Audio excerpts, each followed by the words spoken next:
স্বাগত সংবাদ সংযোগে আপনাদের সাথে আছি আমি বুশরা সারাজি। বিএনপি চেয়ারপারসন বেগম খালেদা জিয়ার শারীরিক অবস্থা আবারও সংকটাপন্ন। গতকাল রাত থেকে রাখা হয়েছে ভেন্টিলেশনে। সোমবার এমনটা জানান বিএনপির আহমদ আজম খান। তবে বেগম জিয়ার শারীরিক অবস্থা অপরিবর্তনীয় দাবি করে চিকিৎসক ছাড়া আর কারো কথাকে গুরুত্ব না দেবার অনুরোধ করেছেন দলের সিনিয়র যুগ্ম মহাসচিব রুহুল কবির রিজভী। ফরহাদ ইবনে মালিকের প্রতিবেদন। চাঁপাইনবাবগঞ্জের ফল ব্যবসায়ী তাইজুল ইসলাম একদিন আগেই এলাকা থেকে ঢাকা এসেছেন দীর্ঘ পথ পাড়ি দিয়ে, থাকছেন হোটেলে। উদ্দেশ্য বিএনপি চেয়ারপারসনের খোঁজ জানা, একবার দেখতে পারা। আসার উদ্দেশ্য এটাই যে আমি দেশনেত্রী বেগম খালেদা জিয়াকে ভালোবাসি, তার দল করি। আমি আমার বাপ দাদা তার দল করে, আমি তার ভালোবাসার টানে আসছি। তাইজুলের মতো এমন অনেকেই এসেছেন দেশের বিভিন্ন প্রান্ত থেকে। সবারই উদ্দেশ্য এক। অনেকেই জানেন হাসপাতালের সামনে ভিড় করায় আছে নিষেধাজ্ঞা, তবুও দল, নেত্রী আর হৃদয়ের টানে হাসপাতালের সামনে এসে ভিড় করছেন তারা। দেশনেত্রী বেগম খালেদা জিয়াকে দেখার জন্য চট্টগ্রাম থেকে ঢাকা এসেছি এবার কে হসপিটালে। এমনি শুনছিলাম সুস্থ আছে, আল্লাহ তাকে সুস্থ করতেছে। এখন ওই জন্য আমরা এখানে ওয়েট করতেছি। যতক্ষণ আমাদের নেত্রী সুস্থ হবে না তখন আমরা এখানে থাকবো। সেটা তো আমি জানি, জানার পর আমি একটু সাইডে আসি, দেখি যখন বাইরে হবে তখন আমি একটু দেখে চলে যাবো। দুপুরে আচমকাই হাসপাতাল থেকে বেরিয়ে বিএনপি নেতা আজম খান জানান বেগম জিয়ার অবস্থা আগের চেয়ে এখন আরও বেশি সংকটাপন্ন। কালকে গভীর রাত থেকে ম্যাডাম খুব ক্রিটিক্যাল কন্ডিশনে চলে গেছেন। ফাইট করছেন তিনি আমাদের মাঝে ফিরে আসার জন্য। এখনো অবস্থা অত্যন্ত ক্রিটিক্যালি আছেন, এখনো বলবার মতো কোনো কন্ডিশনে এখনো উনি আসেন নাই। সিসিইউ থেকে আইসিইউ থেকে ভেন্টিলেশন বা লাইফ সাপোর্ট যাই বলেন, আমি এগুলোর বাইরে বলবো যে ম্যাডাম খুব ক্রিটিক্যাল কন্ডিশনে আছেন। বেগম জিয়ার শারীরিক অবস্থা এখনও অপরিবর্তনীয় দাবি করে চিকিৎসক ছাড়া আর কারো কথাকে গুরুত্ব না দেবার অনুরোধ করেছেন দলের সিনিয়র যুগ্ম মহাসচিব রুহুল কবির রিজভী। উনি সিসিইউতে আছেন, ওনার যেভাবে চিকিৎসা হয়ে আসছে ঠিক ওইভাবে আজও চিকিৎসা চলছে। আর যদি কথা বলেন তাহলে ওনার ডাক্তার জাহিদ ভাই জি, বা ওনার দায়িত্ব কোনো ডাক্তার বলবেন বা জাহিদ ভাই বলবেন, আর এর মাঝখানে আর কোনো কিছু নাই। তবে সর্বশেষ পরিস্থিতি নিয়ে এখনও কোনো তথ্য জানায়নি মেডিকেল বোর্ড। ফরহাদ ইবনে মালিক, ৭১, ঢাকা। বিএনপি চেয়ারপারসন বেগম খালেদা জিয়ার শারীরিক অবস্থার খোঁজ খবর নিতে এখন রাজধানীর এভারকেয়ার হাসপাতালের সামনে আছেন সহকর্মী শফিকুল হক। সরাসরি যুক্ত হচ্ছি তার সাথে। শফিকুল, আপনি এভারকেয়ার হাসপাতালের সামনে আছেন, খোঁজ রাখছেন বিএনপি চেয়ারপারসনের শারীরিক অবস্থার সবশেষ কি তথ্য রয়েছে আপনার কাছে? চিকিৎসকরা কি বলছেন জানাবেন।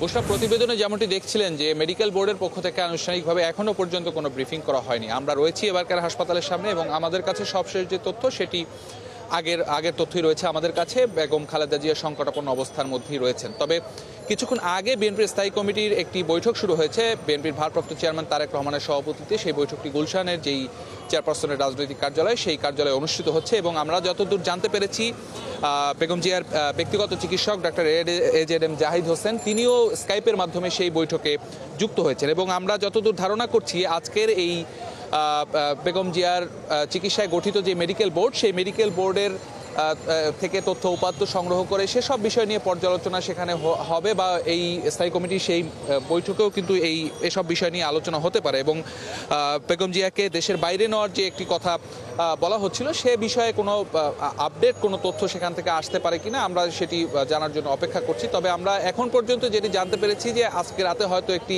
আনুষ্ঠানিক সংবাদ সম্মেলন ডাক্তার জাহিদ করবেন এবং সেখানে বেগম খালেদা জিয়ার বর্তমান যে শারীরিক পরিস্থিতি সেই পরিস্থিতি নিয়ে তিনি আপডেট তথ্য এখানে আমাদেরকে জানাবেন। তো বুশরা, একটি কথা বলতে যে আজকে নবম দিনের মতো বেগম খালেদা জিয়া এই রাজধানীর এভারকেয়ার হাসপাতালে চিকিৎসাধীন অবস্থায় রয়েছেন এবং গত ২৭ নভেম্বর তাকে সিসিইউতে নেওয়া হয় এবং সবশেষ তথ্য অনুযায়ী দলের পক্ষ থেকে যেটি জানানো হয়েছিল যে তিনি সেই সিসিইউতেই তার চিকিৎসা চলছে এবং সেখানে সার্বক্ষণিক তার যে মেডিকেল বোর্ডের সদস্যরা, আজকে আপনি জানেন এর আগেও আপনাকে জানিয়েছিলাম যে সন্ধ্যায় চায়না থেকে 5 সদস্যের একটি প্রতিনিধি দল এসেছেন চিকিৎসকদের, এবং আগামীকাল সকালে আরও কিছু সদস্যের এই মেডিকেল বোর্ডের ঢাকা এসে জয়েন করার কথা রয়েছে। তো সবকিছু মিলিয়ে তারা আসলে সিদ্ধান্ত নেবেন পরবর্তী তার চিকিৎসা প্রসিডিউর কি হবে বা কি ধরনের চিকিৎসা তাকে দেয়া যেতে পারে, দেশের বাইরে নেওয়া হবে কিনা, এসব বিষয়ে হয়তো সিদ্ধান্ত তখন আসতে পারে। তো আমরা রয়েছি এবার কেয়ার হাসপাতালের সামনে, এখানে যদি চিকিৎসকদের আছেন সেখানে আমরা নিশ্চয়ই সবশেষ তথ্য জানতে আবারও আপনার কাছে ফিরবো। দর্শক, রাজধানীর এভার কেয়ার হাসপাতালের সামনে থেকে আমাদের সাথে যুক্ত হয়েছিলেন সহকর্মী শফিকুল হক। দর্শক, বিএনপির গুলশান কার্যালয়ে এই মুহূর্তে স্থায়ী কমিটির একটি বৈঠক চলছে, সেখানে আছেন আমাদের সহকর্মী রাশেদ আনিস, আমরা যুক্ত হচ্ছি তার সাথে। রাশেদ, বৈঠকে কি বিষয়ে আলোচনা হতে পারে সে সম্পর্কে কিছু জানতে পেরেছেন কিনা, এবং বৈঠকে কারা কারা অংশ নিয়েছেন জানাবেন।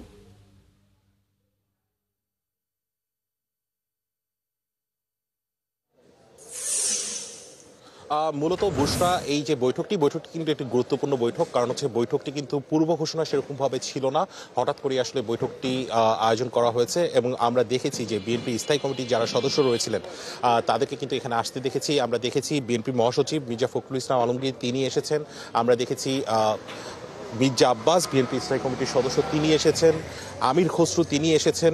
এবং এই যে বৈঠক, সেই বৈঠকটি কিন্তু সভাপতিত্ব করছেন বিএনপির ভারপ্রাপ্ত চেয়ারম্যান তারেক রহমান, তিনি কিন্তু আসলে সভাপতিত্ব করছেন। এবং তার পাশাপাশি আমরা যতটুকু শুনতে পেরেছি যে এই যে বৈঠক অনুষ্ঠিত হচ্ছে এটি কিন্তু মূলত বিএনপি চেয়ারপারসন খালেদা জিয়ার শারীরিক অবস্থাকে ঘিরেই কিন্তু এই বৈঠকটি অনুষ্ঠিত হচ্ছে, যেখানে স্কাইপে যুক্ত হয়েছেন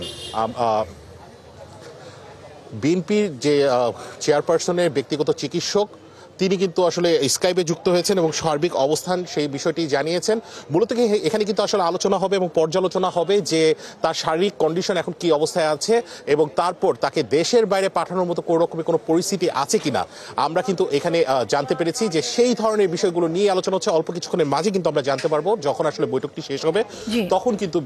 রাশেদ, অনেক ধন্যবাদ আপনাকে। বৈঠকটি শেষ হলে নিশ্চয়ই আমরা ফিরবো আবারও আপনার কাছে। তারেক রহমানের দেশে ফিরতে আইনগত বাধা আছে বলে জানা নেই, এমন মন্তব্য করেছেন আইন উপদেষ্টা অধ্যাপক আসিফ নজরুল। কোনো বাধা থাকলে সব ধরনের সহযোগিতা করবে সরকার। কেন ফিরছেন না সেই প্রশ্ন তোলা অরুচিকর, এটা মা ছেলের সম্পর্কের বিষয় বলে মন্তব্য করেন তিনি। শারমিন নীরা রিপোর্ট। এক সপ্তাহের বেশি সময় ধরে ফুসফুসের সংক্রমণ সহ নানা শারীরিক জটিলতায় ভুগছেন তিনবারের প্রধানমন্ত্রী ও বিএনপি চেয়ারপারসন বেগম খালেদা জিয়া। মায়ের এই অবস্থায় দেশবাসীর কাছে দোয়া চেয়ে এক বিবৃতিতে দলটির ভারপ্রাপ্ত চেয়ারম্যান ছেলে তারেক রহমান বলেছেন, দেশে ফেরা তার একক সিদ্ধান্তের উপর নির্ভর করে না। এরপর থেকেই তারেক রহমানের দেশে ফেরা নিয়ে আলোচনা শুরু হয়েছে। এ নিয়ে সচিবালয়ে আইন উপদেষ্টার কাছে জানতে চাইলে বলেন, আইনি জটিলতার বিষয়ে কিছুই জানা নেই তার। বিএনপির অ্যাক্টিং চেয়ারম্যান জনাব তারেক রহমানের বাংলাদেশে আসার ব্যাপারে কোনো রকম আইনগত বাধা আছে বলে আমার জানা নাই। আর যদি কোনো বাধা থেকেও থাকে, এটা অবশ্যই আমরা জানলে ওনাকে সর্বোচ্চ সহযোগিতা করব। ওনার নিরাপত্তার ব্যাপারে আমরা সর্বোচ্চ সহযোগিতা করব। আর আমার মনে হয় যে আমি নিজে বিশ্বাস করি কোনটা উপযুক্ত সময়, এটা সবচেয়ে ভালোভাবে নির্ধারণের ক্ষমতা ওনার রয়েছে। উপযুক্ত সময় তিনি দেশে ফিরবেন উল্লেখ করে এ বিষয়ে মানুষের বক্তব্য অরুচিকর বলে মন্তব্য করেন আসিফ নজরুল। আমাদের অনেকে ধরনের মন্তব্য করে থাকি যে উনি কেন আসছেন না, এই সমস্ত প্রশ্ন তুলি। আমার কাছে এই সমস্ত প্রশ্ন তোলা খুব অরুচিকর মনে হয়। এটা মা ছেলের সম্পর্ক, এখানে কোনো বেগম খালেদা জিয়ার কোনো ইনস্ট্রাকশন আছে কিনা, বা এখানে ব্যক্তিগতভাবে তারেক রহমানের কোনো রকম চিন্তা আছে কিনা, সেটা তো প্রিজাজ করার বা সেটার ব্যাপারে কমেন্ট করার আমার কাছে রুচিকর মনে হয় না। আমাদের বুঝতে হবে এটা মা ছেলের সম্পর্ক, সবচেয়ে ভালো ওনারাই বুঝেন কখন আসতে হবে। 2024 সালের আগস্টে শেখ হাসিনা সরকারের পতনের পর থেকেই তারেক রহমানের দেশে ফেরার বিষয়ে আলোচনা চলছে নানা মহলে। ফেব্রুয়ারিতে নির্বাচন হবে, অন্তর্বর্তী সরকারের এমন ঘোষণার পর তা আরও জোরালো হয়। শারমিন নীরা, 71, ঢাকা। বিএনপির ভারপ্রাপ্ত চেয়ারম্যান তারেক রহমানের দেশে ফিরতে সব ধরনের সহযোগিতা করতে চায় অন্তর্বর্তী সরকার। প্রধান উপদেষ্টা প্রেস সেক্রেটারি 71কে জানান, তারেক রহমানের ফেরা নিয়ে কোনো হুমকি বা বাধা নিষেধ নেই। তিনি আরও বলেন, বেগম খালেদা জিয়ার স্বাস্থ্যের অবস্থা নিবিড়ভাবে পর্যবেক্ষণ করছে সরকার। আরও জানাচ্ছেন মোহন ইসলাম। জুলাই গণ অভ্যুত্থানে শেখ হাসিনার বিদায়, অন্যদিকে মমতাময়ী মায়ের অসুস্থতা। সবাই যখন তার সন্তান ও দলের ভারপ্রাপ্ত চেয়ারম্যানের দেশে ফেরার দিকে তাকিয়ে, তখনই এটি এককভাবে করা সম্ভব নয় বলে জানান তারেক রহমান। গল্পের ডালপালা তখন থেকেই বড় হতে শুরু করে। প্রধান উপদেষ্টার প্রেস সেক্রেটারি জানান, তারেক রহমানের ফেরা নিয়ে সব ধরনের সহযোগিতা করবে সরকার। কোনো বিধিনিষেধ, কোনো আপত্তি নেই। হ্যাঁ, উনি তো একজন বাংলাদেশের সবচেয়ে বড় যেটা পার্টি, সেটার অ্যাক্টিং চিফ। উনি তো ওনার অ্যাডভাইজার আছেন, ওনারা যেটা ডিসিশন নেবেন সে অনুযায়ী যদি আমাদেরকে বলেন যে উই নিড ইউর সাপোর্ট, অবশ্যই গভর্নমেন্ট তো এই সাপোর্টটা ইনশিওর করবেই। এদিকে সাবেক প্রধানমন্ত্রী বেগম খালেদা জিয়ার স্বাস্থ্যের পরিস্থিতি সার্বক্ষণিকভাবে পর্যবেক্ষণ করছে সরকার। এ নিয়ে দল ও পরিবারের সাথে যোগাযোগ আছে। পক্ষ থেকে খালেদা জিয়ার চিকিৎসা মনিটর করা হচ্ছে, খুব ইন্টেন্সিভলি মনিটর করা হচ্ছে। ওনার দল, ওনার পরিবারটাই এই বিষয়ে নেতৃত্ব দিচ্ছে। তারা মনিটরিং করছে, ওনার আপডেট নিচ্ছে এবং যদি কোনো সিচুয়েশন খারাপ হয় ওনারাই ডিসিশন নেবেন। আমাদের তরফ থেকে যেটা হচ্ছে যে আমরা সর্বোচ্চ সহায়তা, আমরা যেই সহায়তা চাই সর্বোচ্চ সহায়তা দেওয়া হবে। অন্তর্বর্তী সরকার মনে করে জুলাই আন্দোলনে অনুপ্রেরণা ছিলেন বেগম খালেদা জিয়া। এই জুলাই অগাস্টে যে আন্দোলনে উনি জাতির জন্য ইন্সপাইরেশন ছিলেন। আমাদের ইয়াং যারা যোদ্ধারা হাসিনার বিরুদ্ধে যারা আন্দোলন করেছে তারা সবাই তো ওনার থেকে ইন্সপাইরেশন নিয়েছেন। প্লাস ওনার একটা সংগ্রামী জীবন, দীর্ঘ একটা সংগ্রামী জীবন। তো আপনি দেখেন বাংলাদেশের সবাই তার বিষয়ে সবাই একমত, সবাই। উনি একটা এখন জাতীয় নেত্রীর হিসেবে আছেন। প্রধান উপদেষ্টা নিজেও বেগম জিয়ার খোঁজখবর রাখছেন বলেও জানান press secretary. Adviser Asif Nazrul, law adviser Asif নজরুলকে পাঠিয়েছিলেন। আসিফ নজরুল যে ওনার বিষয়ে জেনে এসছেন। মোহন ইসলাম, ৭১, ঢাকা। পূর্বাচলে প্লট জালিয়াতির মামলায় ক্ষমতাচ্যুত প্রধানমন্ত্রী শেখ হাসিনার ভাগ্নি ও ব্রিটিশ এমপি টিউলিপ রিজওয়ানা সিদ্দিককে 2 বছরের সাজা দিয়েছে নিম্ন আদালত। একই মামলায় শেখ হাসিনার 5 ও শেখ রেহানার 7 বছরের কারাদণ্ড হয়েছে। সোমবার এই রায় দেন ঢাকার বিশেষ জজ আদালত 4-এর বিচারক মোহাম্মদ রবিউল আলম। একই সঙ্গে প্রত্যেক আসামিকে 1 লাখ টাকা জরিমানা করা হয়েছে। আশিক মাহমুদের প্রতিবেদন। রাজুকের পূর্বাচল নতুন শহর প্রকল্পে প্লট জালিয়াতির 4র্থ মামলার রায় ঘোষণার দিন ধার্য ছিল আজ। তাই সকাল থেকে ঢাকা মহানগর দায়রা জজ আদালতে কঠোর নিরাপত্তার বলয় তৈরি করা হয়। পুলিশের পাশাপাশি মোতায়েন ছিল বিজিবি।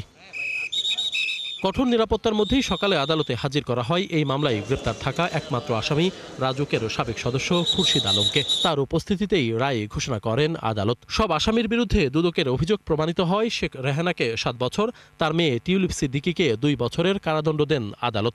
এছাড়াও শেখ হাসিনা সহ বাকি 15 আসামিকেও 5 বছর করে কারাদণ্ড দেয়া হয়েছে। দীর্ঘ বিচারিক প্রক্রিয়ায় আজকে আদালত রায় দিয়েছেন। শেখ রেহানাকে 7 বছরের কারাদণ্ড দিয়েছেন এবং আরও 1 লক্ষ টাকা জরিমানা, অনাদে আর 6 মাসের জেল। আর তার মেয়ে টিউলিপ সিদ্দিকি, তাকে 2 বছরের কারাদণ্ড দিয়েছেন, 1 লক্ষ টাকা জরিমানা আর অনাদে 6 মাসের কারাদণ্ড। আর অন্যান্য আসামি শেখ হাসিনা সহ তাদের সবাইকে 5 বছরের কারাদণ্ড এবং 1 লক্ষ টাকা করে জরিমানা, অনাদে আরও 6 মাসের জেল। টিউলিপ বিভিন্ন অ্যাপস ব্যবহার করে খালা সাবেক প্রধানমন্ত্রী শেখ হাসিনাকে প্রভাবিত করে মা ও ভাই বোনের নামে প্লট বরাদ্দ নেন বলে অভিযোগ প্রমাণিত হয়েছে।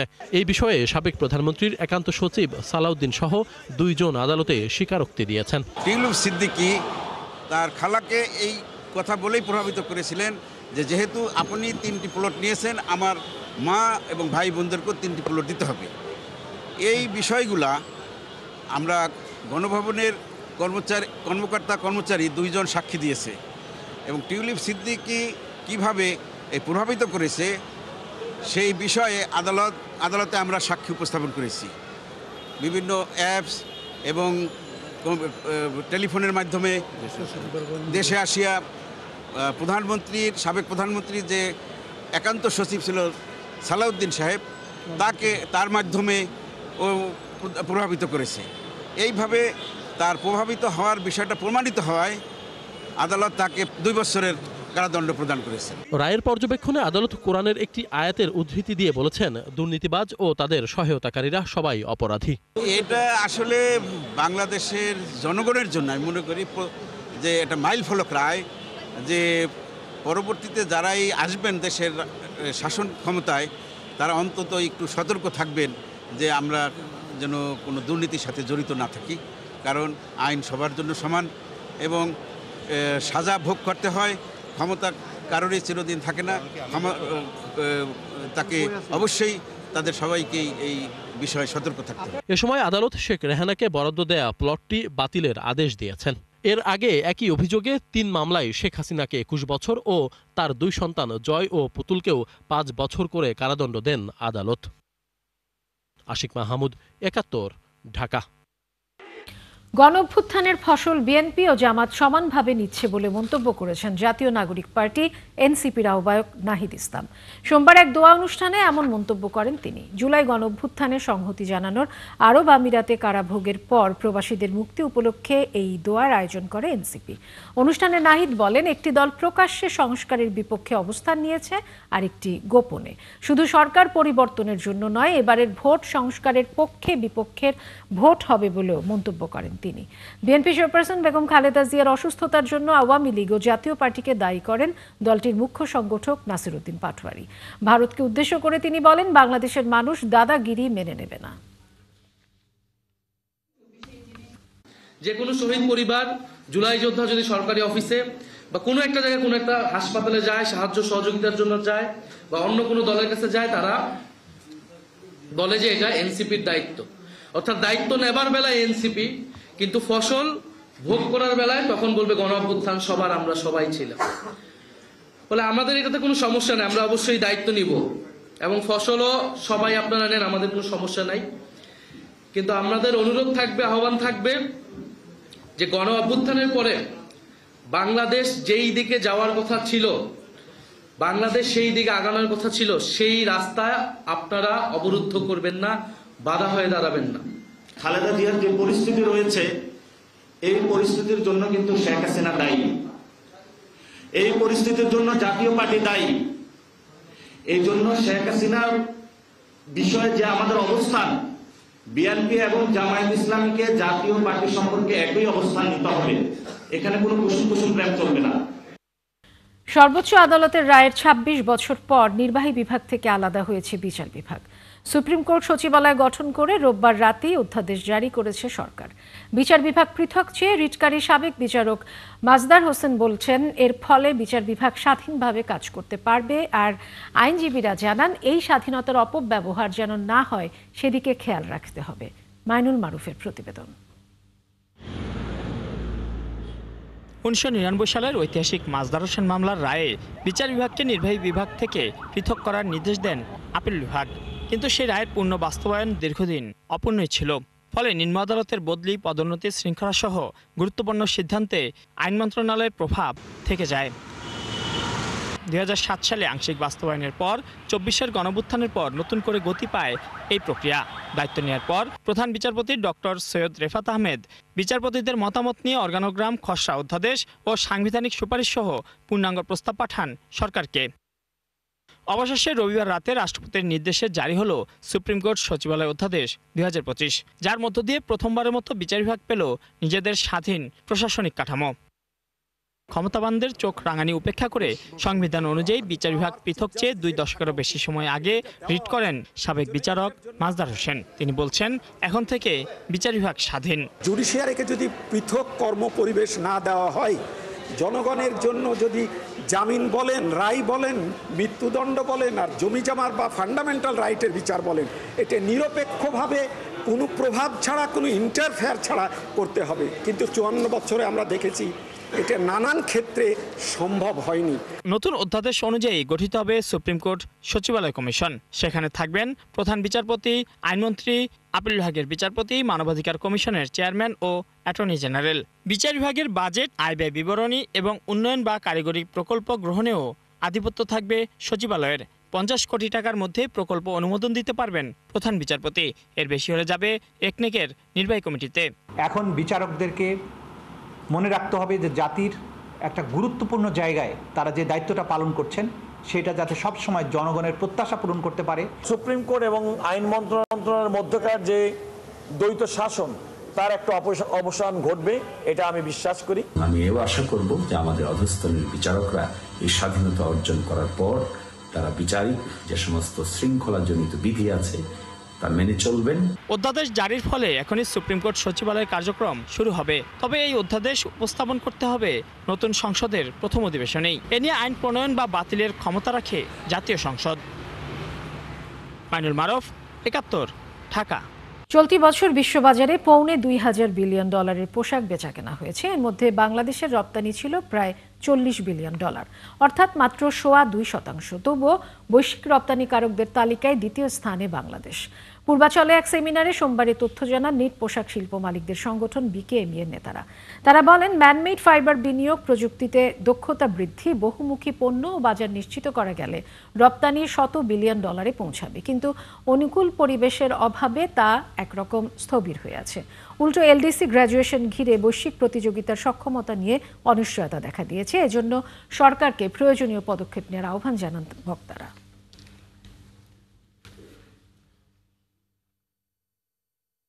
চলছে সংবাদ সংযোগ। সরাসরি সংবাদ অনুষ্ঠান দেখতে চোখ রাখুন ৭১-এর ফেসবুক পেজে এবং সাবস্ক্রাইব করুন ৭১-এর ইউটিউব চ্যানেল। ৭১-এর সাথে।